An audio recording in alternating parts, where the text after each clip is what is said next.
সবাইকে স্বাগত। এই ভিডিওতে আমি দশম শ্রেণীর সেপ্টেম্বর মাসের নতুন মডেল অ্যাক্টিভিটি টাস্ক ভৌতবিজ্ঞান এবং জীবনবিজ্ঞানের পার্ট 6 নিয়ে আলোচনা করব। আশা করি তোমরা ভিডিওটা শেষ পর্যন্ত দেখবে। পার্ট 6-এ তোমাদের যে প্রশ্নগুলো দিয়েছে দেখতে পারছো স্ক্রিনে। এক দাগে বলেছে কি, ঠিক উত্তর নির্বাচন করো 1 × 3 অর্থাৎ 3 নম্বরের জন্য। মোট 3টি এমসিকিউ প্রশ্ন দিয়েছে।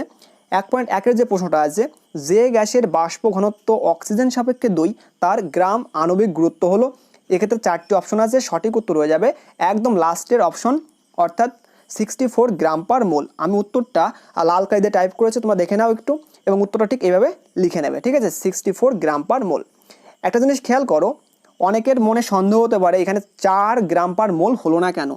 আমরা যেহেতু সবাই জানি যে বাষ্প ঘনত্ব যা হয় আণবিক গুরুত্ব তার দ্বিগুণ হয়, কিন্তু খেয়াল করো এখানে কিন্তু অক্সিজেন সাপেক্ষে কিন্তু বলেছে, ঠিক আছে? যদি হাইড্রোজেন সাপেক্ষে বলতো তাহলে 4 হতো, যেহেতু এখানে অক্সিজেন সাপেক্ষে বলেছে তাই উত্তরটা হয়েছে 64 গ্রাম পার মোল। এখন কেন 64 হলো তার কারণটা আমি ব্যাখ্যা করে দিয়েছি, তোমরা দেখে নাও একটু। প্রথমে ধরে নাও গ্যাসটি সমান সমান এ গ্যাসের আণবিক গুরুত্ব সমান সমান এম এ, আমি এটা ধরে নিলাম এম সাফিক্স এ, ঠিক আছে? এবং O2 অর্থাৎ অক্সিজেন গ্যাসের আণবিক গুরুত্ব এম বি ধরলাম সমান সমান 32। যেহেতু আমরা এটা মানটা জানা আছে আমাদের যে অক্সিজেন গ্যাসের আণবিক গুরুত্ব 32, তাই আমরা সরাসরি মানটা বসিয়ে দিয়েছি। এখন খেয়াল করো আমাদের কিন্তু প্রশ্নে অক্সিজেন সাপেক্ষে ওই গ্যাসটির অর্থাৎ এ গ্যাসটির বাষ্প ঘনত্ব দেওয়া আছে, সেটা 2 দেওয়া আছে, তাই আমি লিখেছি অক্সিজেন সাপেক্ষে অর্থাৎ O2 সাপেক্ষে এ গ্যাসের বাষ্প ঘনত্ব দেখতে পাচ্ছ DA, তার সাফিক্স O2 সমান সমান 2। এখন এইটা হলো, আমি লিখে দেখাচ্ছি, মনে করো এটা হলো এ গ্যাসটির বাষ্প ঘনত্ব, ডি দ্বারা প্রকাশ করব। এখন যেহেতু এটা অক্সিজেন সাপেক্ষে তাই আমি নিচের দিকে O2 লিখবো, ঠিক আছে? এটা দেওয়া আছে প্রশ্নে 2, ঠিক আছে? এখন আমরা একটা সূত্র জানি, সেই সূত্রটা লিখব। আমরা জানি বাষ্প ঘনত্ব সমান সমান M A by M B. এখানে খেয়াল করো এম এ হলো এ গ্যাসটির আণবিক গুরুত্ব এবং এম বি হলো অক্সিজেনের আণবিক গুরুত্ব, আর ডি এ সাফিক্স O2 তো বললামই একটু আগে, এ গ্যাসটির বাষ্প ঘনত্ব। এখন মানটা বসিয়ে দেব। এখন মানটা বসালে কত পাবো? ডি এর জায়গায় 2 বসাবো, তার এম বি এর জায়গায় 32 বসাবো, আর গুণ করলে এম সাফিক্স এ কত পেলাম? 64 পেলাম, ঠিক আছে? তার মানে আমরা এ গ্যাসটির আণবিক গুরুত্ব কত পেলাম? 64। আমাদের প্রশ্নটা বলেছে গ্রাম আণবিক গুরুত্ব চেয়েছে, তাহলে আমরা বলবো অতএব প্রদত্ত গ্যাসটির গ্রাম আণবিক গুরুত্ব কত বলবো? 64 গ্রাম পার মোল। এই জন্য উত্তরটা কিন্তু হয়েছে 64 গ্রাম পার মোল। ক্লিয়ার? আশা করি বুঝতে পেরেছো। যদি প্রবলেম হয় অবশ্যই কমেন্ট করে জানিও। এখন দেখে নাও 1-2 দাগের প্রশ্ন, গলিত সোডিয়াম ক্লোরাইডের তড়িৎ বিশ্লেষণ করার সময় 4টি অপশন দেওয়া আছে, এর মধ্যে সঠিক উত্তর হয়ে যাবে খ নম্বর অপশন অর্থাৎ ক্যাথোড ঋণাত্মক ও এখানে বিজারণ ঘটে। ক্লিয়ার? আমি লাল কালিতে টাইপ করে দিয়েছি, দেখে নাও, এবং উত্তরটা ঠিক এভাবে লিখে রাখবে খ নম্বর অপশন দিয়ে ক্যাথোড ঋণাত্মক এবং এখানে বিজারণ ঘটে। এবার দেখে নাও 1.3-এর প্রশ্ন, 3 ওহম এবং 6 ওহম রোধের সমান্তরাল সমবায়ে তুল্য রোধের মান হলো। এক্ষেত্রে সঠিক উত্তর হয়ে যাবে গ নম্বর অপশন অর্থাৎ 2 ওহম, ঠিক আছে? উত্তরটা ঠিক এইভাবে লিখে নেবে। এখন কেন 2 ওহম হলো দেখে নাও। একটা জিনিস খেয়াল করো, এখানে কিন্তু দুটো রোধ দেওয়া আছে, একটা হলো 3 ওহম, আমি মনে করলাম এটা হলো R1, এবং 6 ওহম এটা মনে করলাম আমরা R2। আর সমান্তরাল সময়ের তুল্য রোধটাকে আমি শুধু R ধরলাম। এখন উত্তরটা করার সময় ঠিক এভাবে তোমরা করে নিতে পারো, যেহেতু এখানে এমসিকিউ প্রশ্ন শুধু উত্তর লিখলেই হবে। দেখে নাও এখানে R1 সমান সমান 3 ওহম, R2 সমান সমান 6 ওহম, এবং সমান্তরাল সমবায়ের তুল্য রোধ আমি R ধরেছি। আর সমান্তরাল সমবায়ের তুল্য রোধের একটা আমরা সূত্র জানি, সেটা হলো বুঝতেই পারছো 1/R সমান সমান 1/R1 প্লাস 1/R2। যতগুলো থাকবে ঠিক ততগুলো এরকম প্লাস করে লিখবো। এখন দেখে দেখে শুধু মানগুলো বসিয়ে দেবো। দেখতেই পারছো 1/R সমান সমান 1/3 প্লাস 1/6, R1 এর জায়গায় 3 বসালাম, R2 এর জায়গায় 6 বসালাম। এখন এখানে দেখতে পাচ্ছ এটা লসগু 6 হবে, তাহলে 6 লসগু করলে উপরে হচ্ছে 2 যোগ 1 অর্থাৎ 3/6 অর্থাৎ 1 কত হচ্ছে? 2 হচ্ছে। এখন খেয়াল করো 1/R সমান সমান কত পেলাম? 1/2। এখন যদি আড়াআড়ি গুণ করা হয় তাহলে R সমান সমান কত পাবো? 2 পাবো। যেহেতু আমাদের সমান্তরাল সমবায়ের তুল্য রোধ R ধরা হয়েছে, তাই আমাদের এক্ষেত্রে সঠিক উত্তর হয়ে যাবে কোনটা? গ নম্বর অপশন 2 ওহম। ক্লিয়ার? ঠিক এভাবে করে নেবে। এবার দেখে নাও 2 দাগের প্রশ্ন, একটি শব্দে বা অথবা একটি বাক্যে উত্তর দাও। এখানেও কিন্তু 1 × 3 অর্থাৎ 3টি প্রশ্ন দিয়েছে 3 নম্বরের জন্য। প্রথম যে প্রশ্নটা আছে 2.1-এর, কোনো বস্তুতে সোনার প্রলেপ দিতে কি তড়িৎ বিশ্লেষ্য ব্যবহৃত হয়? এখানে কিন্তু স্পষ্ট বলেছে একটি শব্দ উত্তর লিখলেও হবে অথবা একটি বাক্যে উত্তর লিখলেও হবে। আমি এখানে একটি বাক্যে একটি শব্দ উত্তর লেখার চেষ্টা করেছি, শুধুমাত্র আমি তড়িৎ বিশ্লেষ্যটা লিখেছি। লিখবে উত্তরটা পটাশিয়াম অরোসায়ানাইড। এখন এর সংকেতটা দিয়ে রাখবে KAUCN2, ঠিক আছে? এটাই কিন্তু হয়ে যাবে 2.1-এর উত্তর। এবার 2.2-এর প্রশ্ন, কিলোওয়াট মানে KW ব্র্যাকেটে ও কিলোওয়াট ঘন্টা KWH এর মধ্যে কোনটি ক্ষমতার একক? এক্ষেত্রে সঠিক উত্তর হয়ে যাবে কিলোওয়াট অর্থাৎ KW, ঠিক আছে? এবার দেখে নাও 2.3-এর প্রশ্ন কি বলছে, ডিসি অপেক্ষা এসি এর একটি ব্যবহারিক সুবিধা লেখো। আমি লিখে দিয়েছি একটি ডিসি অপেক্ষা এসি এর একটি ব্যবহারিক সুবিধা বলে হেডিং করেছি। তারপর লিখব 1 নম্বর দিয়ে অনেক কম শক্তি ক্ষয় এবং অনেক কম খরচে পরিবর্তী প্রবাহকে অনেক দূরবর্তী স্থানে প্রেরিত করা যায়, ঠিক আছে? এবার দেখে নাও 3 দাগের প্রশ্ন কি বলেছে, সংক্ষিপ্ত উত্তর দাও। 2 × 2 = 4, অর্থাৎ 3 দাগের প্রশ্নে দুটি উত্তর করতে হবে 2 নম্বরের জন্য, মোট 4 নম্বর। 3.1-এর প্রশ্ন, ফ্লেমিংয়ের বাম হস্ত নিয়মটি লেখো। আমি এটা 7টা বই থেকে সংগ্রহ করেছি, তোমরা 7টা বই অথবা যে কোনো রাইটারের বই থেকে কিন্তু পেয়ে যাবে। তোমরা বই দেখেও লিখতে পারো অথবা এটাও লিখতে পারো। দেখে নাও উত্তরটা কীভাবে করবে। উত্তরটা ঠিক প্রথমে হেডিং করে নেবে ফ্লেমিংয়ের বাম হস্ত নিয়ম। তারপরে আমি দেখতে পাচ্ছি এখানে আমি ব্র্যাকেট দিয়ে রেখেছি লাল কালি দিয়ে, এখান থেকে শুরু করবে। অর্থাৎ প্রথমে হেডিং করবে ফ্লেমিংয়ের বাম হস্ত নিয়ম, তারপরে শুরু করবে বাম হস্তের বৃদ্ধাঙ্গুলি মধ্যমা এবং তর্জনীকে পরস্পরের সঙ্গে সমকোণে রেখে প্রসারিত করলে যদি তর্জনী চৌম্বক ক্ষেত্রের দিক এবং মধ্যমা তড়িৎ প্রবাহের দিক নির্দেশ করে, তবে বৃদ্ধাঙ্গুলি পরিবাহীর গতির অভিমুখ নির্দেশ করবে, ঠিক আছে? এইটুকু লিখবে, তাহলে কিন্তু হয়ে যাবে। এর সঙ্গে একটা জিনিস অ্যাড করবে, দেখে নাও। এই যে দেখতে পাচ্ছ ডান সাইডে চিত্র দেওয়া আছে, এই চিত্র হাতের চিত্র আঁকবে না। এইটুকু আঁকবে না, ঠিক আছে? এটুকু বাদ দিয়ে দেবে। কিন্তু নিচের দিকে যে পার্টটা আছে দেখতে পাচ্ছ 3টে দাগ দেওয়া আছে। এক সাইডে লেখা আছে পরিবাহীর গতির অভিমুখ, আরেক সাইডে আছে অর্থাৎ আমি এটা কথা বলছি, এই যে কালিটা দিয়ে দেখালাম এটা কথা বলছি, পরিবাহীর গতির অভিমুখ চৌম্বক প্রবাহ।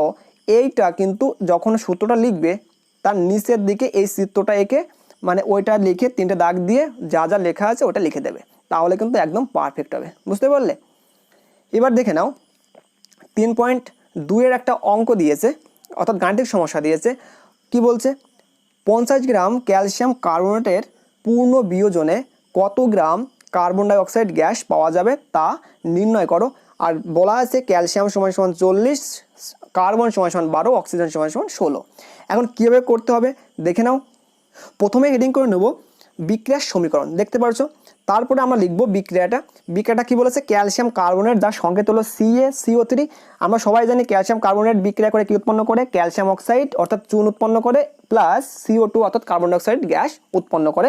এখন কার্বন ডাই অক্সাইডের ডান সাইডে দেখতে পাচ্ছ যে উপরের দিকে তীর চিহ্ন দেওয়া আছে, অর্থাৎ তীর চিহ্ন উপরের দিকে দেওয়ার অর্থ হলো এখানে কার্বন ডাই অক্সাইড হলো একটি গ্যাস। ক্লিয়ার? এখন দেখে নাও আমাদের প্রশ্নে বলেছে ক্যালসিয়াম কার্বনেটের সঙ্গে কার সম্পর্ক, কার্বন ডাই অক্সাইডের সম্পর্ক। এই জন্য আমাদের যে বিক্রিয়াটা আমরা পেয়েছি এই বিক্রিয়া থেকে ক্যালসিয়াম কার্বনেট অর্থাৎ CaCO3 এবং কার্বন ডাই অক্সাইড এই দুটোর গ্রাম আণবিক গুরুত্ব বের করে নিতে হবে। এখন দেখতেই পাচ্ছ প্রশ্নে বলা আছে যে ক্যালসিয়ামের জন্য 40, কার্বনের জন্য 12 আর অক্সিজেনের জন্য কত 16। সেই হিসাবে আমরা বলতে পারি ক্যালসিয়াম কার্বনেটের আণবিক গুরুত্বর ক্ষেত্রে ক্যালসিয়াম একটি আছে তাই 40, প্লাস কার্বন একটি আছে তাই 12, প্লাস অক্সিজেন 3টি আছে তাই অক্সিজেনের জন্য কত 16, তাই 3টির জন্য কি হবে 3 গুণ হয়ে যাবে, তাই 16 × 3। এখন আমরা কত পেলাম 40 + 12 + 48 অর্থাৎ 100 পেলাম। এটা হলো আণবিক গুরুত্ব, ঠিক আছে? 100টা হলো আণবিক গুরুত্ব। আর যদি গ্রাম আণবিক গুরুত্ব হয় তাহলে কত হবে 100 গ্রাম। সেমভাবে আমরা কার্বন ডাই অক্সাইডের প্রথমে আণবিক গুরুত্ব বের করব, অর্থাৎ কার্বন একটি আছে তাই 12, প্লাস অক্সিজেন 2টি আছে এবং অক্সিজেনের জন্য কত 16, আর 16 × 2 হবে, তার মানে 12 + 32 = কত পেলাম 44 পেলাম।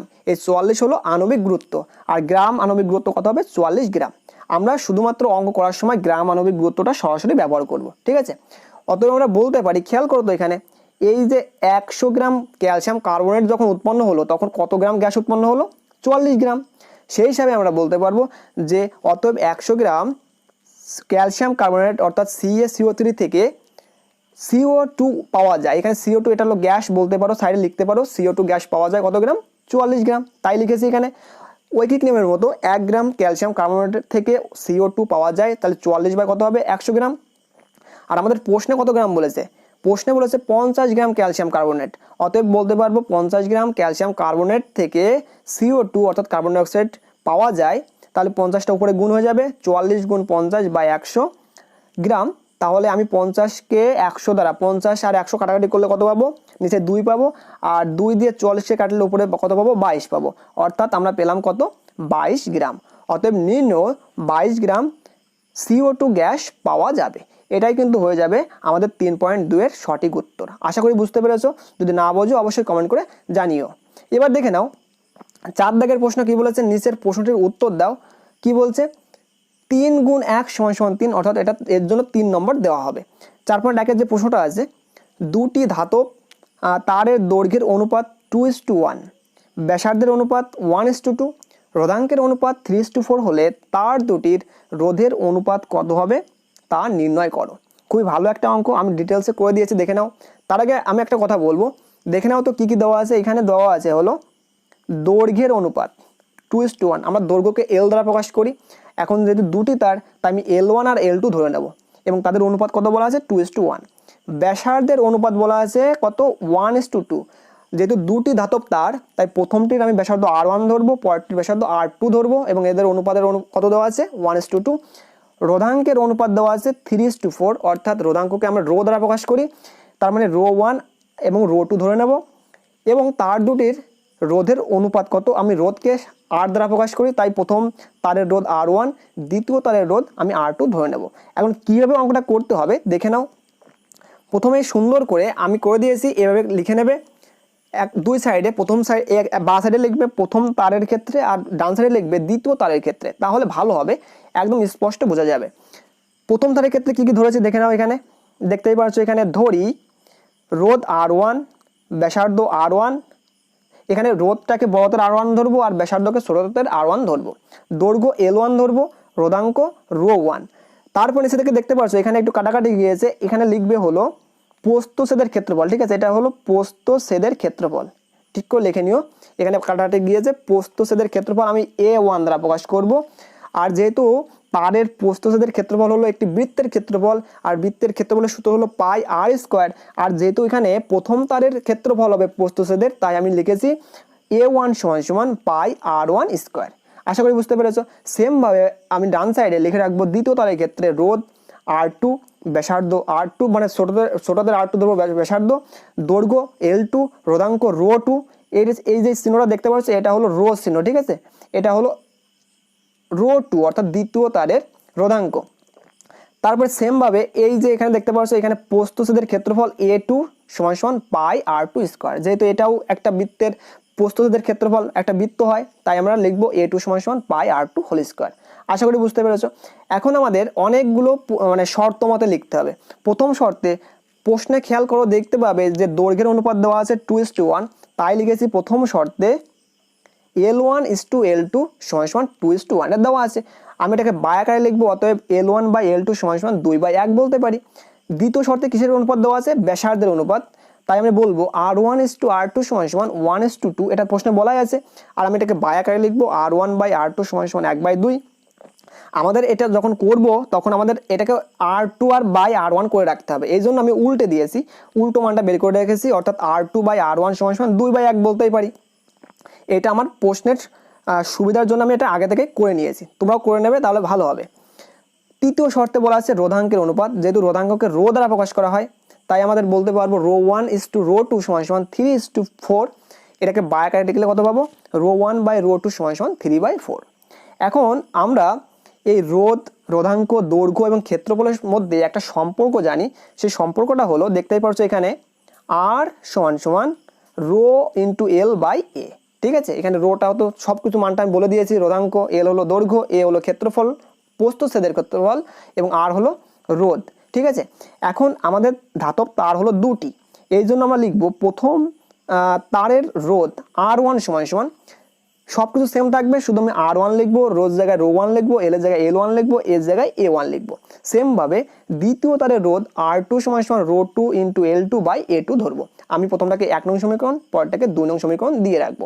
এখন একটা কাজ করব, 1/2 করব। দেখতেই পারছো আমি 1/2 করেছি। তারপরে লিখবো যেহেতু 1/2 তাই R1 এর মানটা প্রথমে থাকবে, তাই R1 বাই R2 প্রথম অংশের সঙ্গে প্রথম অংশের ভাগ করব, সমান সমান মাঝের এই দাগটা কিন্তু ভাইটাল, মাঝের দাগটা কিন্তু বড় করে দেবে। প্রথমটার মান ছিল R1 এর মান ρ1 ইন্টু L1 বাই A1, তাই এটা উপরে লিখেছি। আর দ্বিতীয় R2 মান কত ছিল, ρ2 ইন্টু L2 বাই A2, তাই নিচে লিখেছি। এখন খেয়াল করো, এটা হলো উপরের অংশ আর এটা হলো নিচের অংশ। যেহেতু মাঝে ভাগের দাগ আছে, তাই ভাগটাকে যদি আমি গুণ আকারে লিখি তাহলে কি হয়, নিচেরটা উল্টে যায়। ঠিক সেমভাবে দেখতে পাচ্ছ আমি এখানে উল্টে দিয়েছি, অর্থাৎ প্রথম অংশ হলো ρ1 L1 বাই A1, আমি যখন ভাগটাকে গুণ লিখবো তখন নিশ্চয়ই নিচেরটা উল্টে যায়, তাই A2 বাই কি হয়ে যাবে, ρ2 ইন্টু L2। আশা করি বুঝতে পারছো। দেখো তার মানে কি পেলাম, R1 বাই R2 সমান সমান পেলাম ρ1 into L1 into A2 by A1 into ρ2 into L2। খেয়াল করো, এবার দেখে নাও এই লাইনটা খেয়াল করো, আমি ফ্রেশ করে লিখবো R1 বাই R2 সমান সমান উপরে থাকলো ρ1 ইন্টু L1 ইন্টু, খেয়াল করো এই যে A2 আছে, A2 মানে তো আমরা প্রশ্নে আমরা একটু আগে বার করে রেখেছি, সেটা হলো পাই R2 তার হোল স্কোয়ার। যেহেতু এটা দ্বিতীয় তারের প্রস্তুতের ক্ষেত্রফল, আমি A2 জায়গায় A2 এর মানটা বসিয়ে দেবো, পাই R2 হোল স্কোয়ার। সেমভাবে নিচের দিকে যা মানটা আছে A1 আছে, A1 এর জায়গায় আমরা কি বসাবো, pi R1 whole square into ρ2 into L2। Clear? এখন দেখো উপরের পাই আর নিচের পাই কেটে যায়, ঠিক আছে, এই পাই কেটে গেল।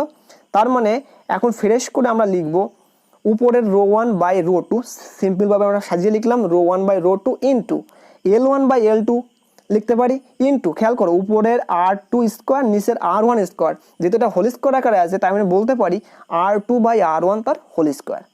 এবার দেখে নাও আমরা কিন্তু উপর সেই প্রথম শর্তে, দ্বিতীয় শর্তে, তৃতীয় শর্তে সবগুলো মান বের করে রেখেছিলাম, সেই মানগুলো দেখে দেখে বসিয়ে দাও। দেখো ρ1 বাই ρ2 এর মান 3/4, উপর দিকে খেয়াল করো এই যে ρ1 বাই ρ2 কিন্তু 3/4, কিন্তু এই যে মানটা আছে, তাই আমরা ওখানে বসিয়ে দেবো ρ1 বাই ρ2 মান হলো 3/4। L1 বাই L2 মান দেখবে উপরের দিকে দেওয়া আছে 2/1, তাই আমি 2/1 বসিয়ে দিয়েছি। আর R2 বাই R1 2/1, খেয়াল করো আমি একটু আগে বলেছি এটা সুবিধার জন্য আমরা করে নেব, এই যে খেয়াল করো এই R2 বাই R1 কিন্তু 2/1, R1 বাই R2 ছিল 1/2, আর আমাদের লেগেছে হলো R2 বাই R1, তাই এটাকে উল্টে লিখবো 2/1 লিখবো। আশা করি বুঝতে পারছো। এখন মানগুলো বসানোর পরে কি পেলাম, 3/4 ইন্টু 2/1 ইন্টু, যেহেতু 2 এর স্কোয়ার আছে 1 এর স্কোয়ার আছে, তাহলে উপরে লিখবো 4/1। এখন যদি কাটাকাটি করি তাহলে কেমন পাবো, এই 4 আর নিচের 4 কি হবে, কেটে যাবে, অর্থাৎ উপরে থাকবে R1 বাই R2 সমান সমান, উপরে থাকবে 3 × 6 আর নিচে থাকবে 1। আর যেহেতু অনুপাত চেয়েছে তাই অনুপাত আকারে লিখবো R1:R2 সমান সমান 6:1। আমাদের চেয়েছে অনুপাত বের করো, তাহলে বলবো অতএব ধাতব তার দুটির নির্ণয় অনুপাত 6:1, এটাই কিন্তু হয়ে যাবে নির্ণয় উত্তর। ঠিক এভাবে করবে তাহলে কিন্তু উত্তরগুলো কমপ্লিট হয়ে যাবে।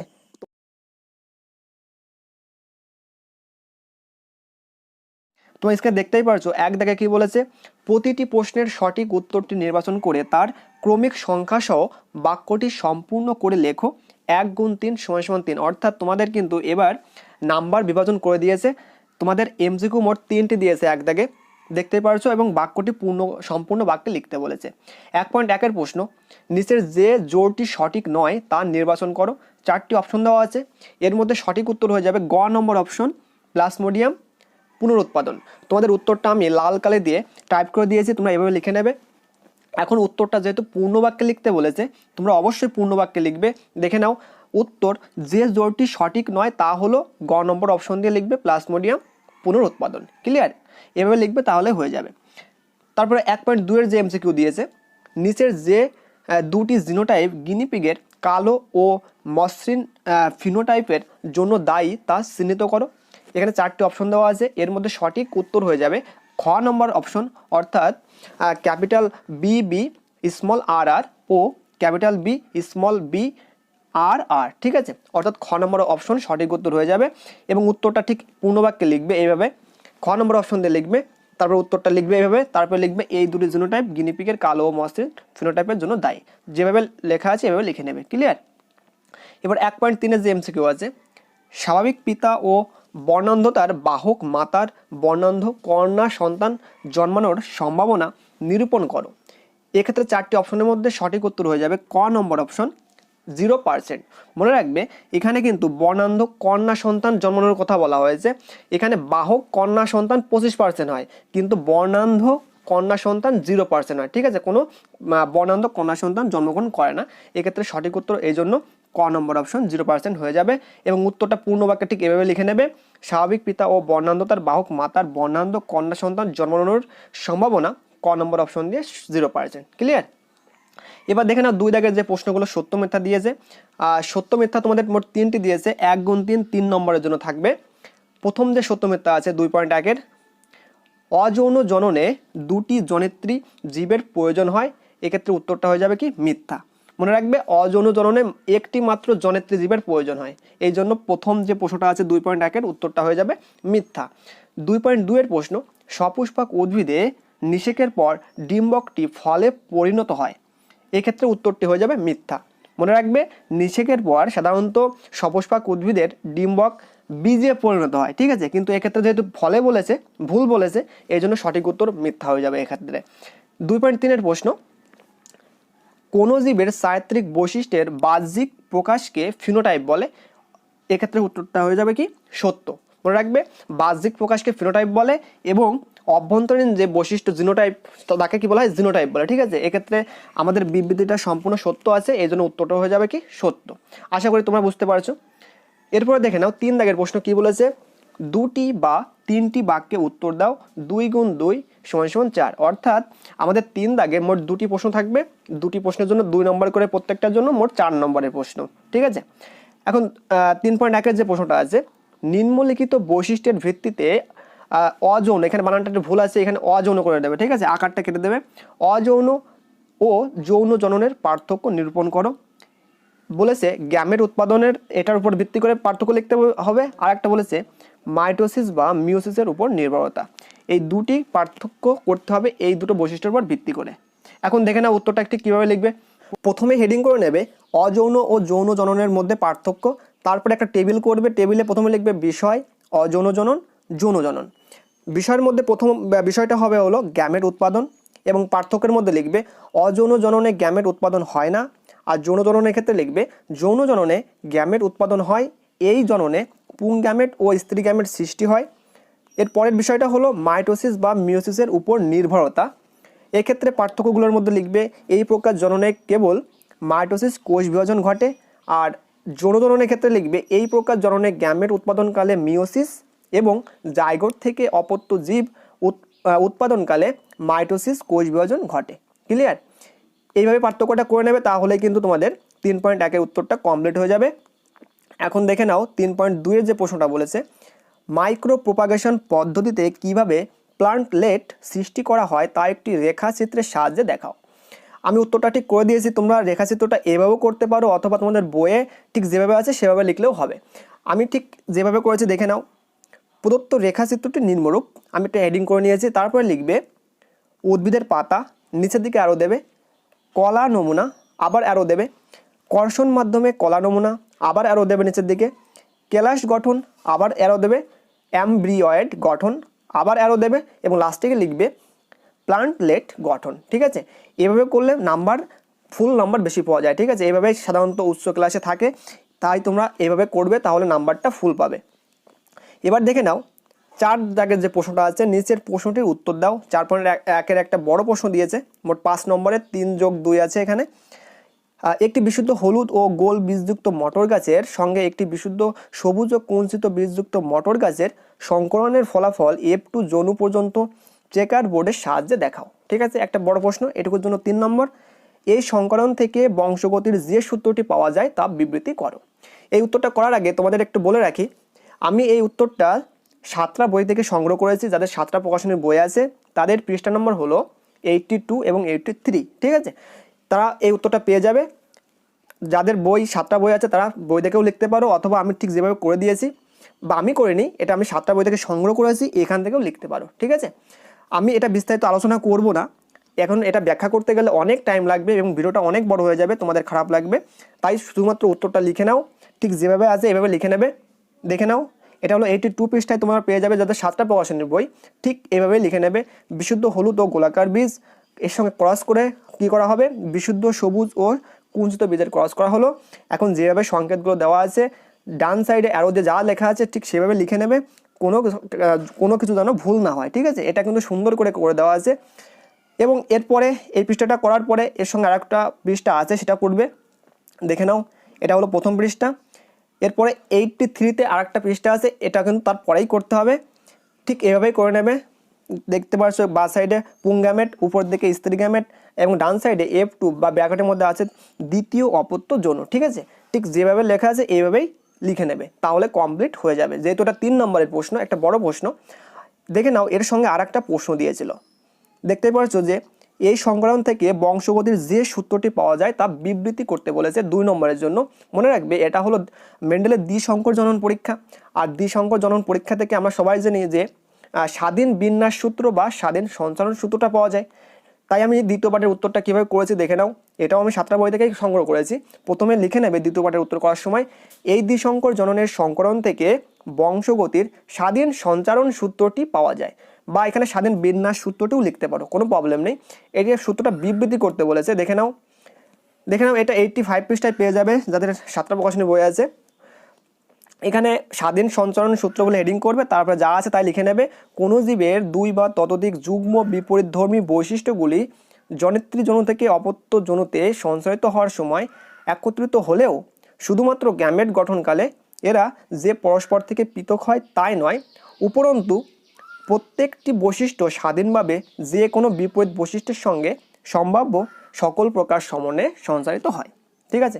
এই ছিল তোমাদের যে 4টি প্রশ্ন ছিল জীবনবিজ্ঞান পার্ট 6-এর, তার কমপ্লিট উত্তর।